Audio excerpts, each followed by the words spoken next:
Assalamu alaikum dear students, once again welcome in the next task। आज हमारा lecture number 4 है और topic है बेसिकली एनिमल टिश्यूज।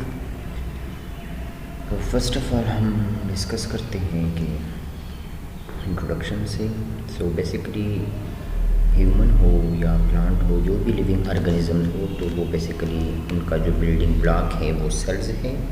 और सेल्स जो है वो बॉडी का स्मॉलेस्ट फंक्शनल यूनिट भी है, लेकिन ये बेसिकली सिंगल फॉर्म में नहीं होते, यानी मल्टी सेलुलर ऑर्गेनिज्म जो है उसमें सेल्स बेसिकली ग्रुप फॉर्म में है। और वो जो सेलों का एक स्पेशल ग्रुप होता है जिसमें चाहे सिमिलर सेल्स हो या चाहे डिफरेंट सेल्स हो, लेकिन वो फंक्शन के लिहाज से स्पेशलाइज्ड हो जाते हैं। सो उन उन ग्रुप ऑफ सेल्स को बेसिकली हम टिशू के नाम से याद रखते हैं। जैसे कि फॉर एग्ज़ाम्पल ब्लड है हमारे पास, मसल्स है। और स्टडी ऑफ टिश्यूज़ बायोलॉजी के अंदर हम जो करते हैं बेसिकली वो हम हिस्टोलॉजी के नाम से याद रखते हैं कि हिस्टोलॉजी बायोलॉजी की वो ब्रांच है जिसमें हम टिशू के बारे में स्टडी करते हैं, यानी लिविंग ऑर्गेनिजम्स के टिश्यूज़ के बारे में।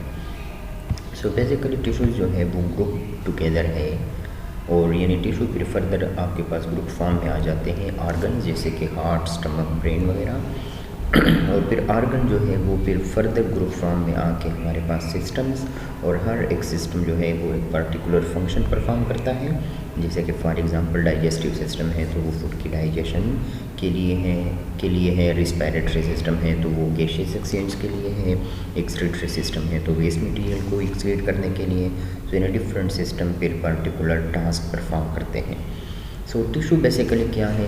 टिश्यू की डिफिनीशन अगर हम देखें यहाँ पे आपको बताया जा रहा है कि tissue is a collection of cells which have similar structure and perform relatively common function, जो कि सिमिलर स्ट्रक्चर भी रखते हैं और बेसिकली यानी कॉमन फंक्शंस भी परफॉर्म करते हैं हमारे पास।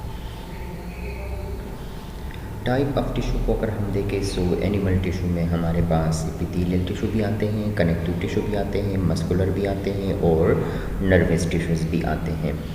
फर्स्ट ऑफ ऑल अगर हम देखें हमारे पास ये आपको कुछ इमेजेस भी दिखाए हैं कनेक्टिव टिश्यूज़ के, और ये आपके पास एपिथेलियल टिश्यू है जो स्किन वगैरह, और ये आपके पास मस्कुलर टिश्यू जिससे हमारे स्केलेटल मसल्स वगैरह, और ये नर्वस टिश्यू है जो हमारे सेंट्रल नर्वस सिस्टम का हिस्सा है।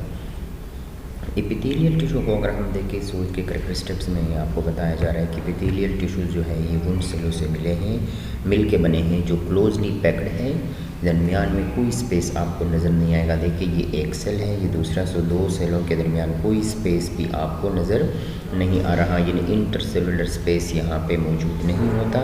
और बेसिकली इनकी लोकेशन अगर हम देखें बेसमेंट मेम्ब्रेन पे हमारे पास एपिथेलियल सेल्स जो है या टिश्यूज़ जो है वो मौजूद होते हैं। ये भी आप देख सकते हैं, ये बेसमेंट मेम्ब्रेन जो है हमारे पास इन स्किन जो है यहाँ पर ये मौजूद है। और ये आपके पास हर एक सेल जो है वो आपके पास टाइटली कनेक्टेड है विद अदर सेल्स, दरमियान में कोई स्पेस आपको नज़र नहीं आ रहा। इसमें लोकेशन के हवाले से अगर हम देखें ये तकरीबन बॉडी की और जितनी भी हमारे पास कैविटीज़ और ट्यूब्स वगैरह है उनकी दीवारों की कवरिंग है बेसिकली। जैसे डाइजेस्टिव सिस्टम है, जैसे फॉर एग्जांपल हमारा स्टमक है तो स्टमक की जो कवरिंग है ऊपर आउटर मेम्ब्रेन वगैरह, ये सारे के सारे एपिथेलियल टिश्यू के, इवन कि हमारा स्किन जो है ये भी एपिथेलियल टिश्यू है। और इसके अलावा आउटर और inner leaning most body organ जैसे कि गैस्ट्रोइंटेस्टिनियल ट्रैक्ट, GIT यानी डाइजेस्टिव सिस्टम की बात कर रहे हैं, यूरिनरी सिस्टम की बात कर रहे हैं, ब्लड वेसल्स की, हार्ट चैम्बर्स, यूरेटर्स वगैरह।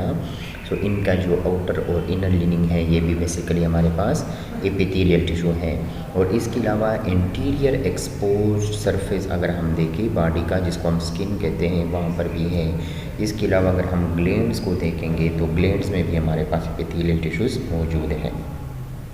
एपिथेलियल टिश्यूज़ का फंक्शन क्या है? तो फर्स्ट फंक्शन जो है वो अगर हम डाइजेस्टिव सिस्टम में देखें role of defence and protect our body organ, यानी हमारी इम्यूनिटी में अगर हम देखें यानी जैसे स्किन जैसे आपके पास प्रोटेक्शन वगैरह के लिए है। स्टमक जो है वो बेसिकली हमारे पास यानी फूड की डाइजेशन के लिए है, तो ये भी यानी इसका एक या फंक्शन की प्रोटेक्शन स्टमक की प्रोटेक्शन के लिए, जैसे कि स्टमक के अंदर HCl बनता है तो HCl से जो है प्रोटेक्शन करने के लिए स्टमक की जो आउटर लिनिंग है वहाँ पर एपिथेलियल सेल्स हमारे पास मौजूद है जो म्यूकस की सिक्रेशन करते हैं बेसिकली। इसके अलावा अगर हम देखें सो डाइजेस्टिव सिस्टम इंटेस्टाइन में अगर हम देखें सो इंटेस्टाइन के जो लेयर्स हैं या इंटेस्टाइन के जो लिनिंग है वो ऑब्जर्वेशन भी करते हैं। इस तरीके से स्किन में अगर हम देखें तो स्किन में भी हमारे पास जो है यानी प्रोटेक्शन का काम किया जाता है बेसिकली इनके ज़रिए से। तो ये हमारे पास लेक्चर नंबर 4 था जिसमें हमने टिशू को और एनिमल के डिफरेंट टिश्यूज़ को हमने डिस्कस किया। So thank you for watching and listening this lecture. अल्लाह हाफ़िज़।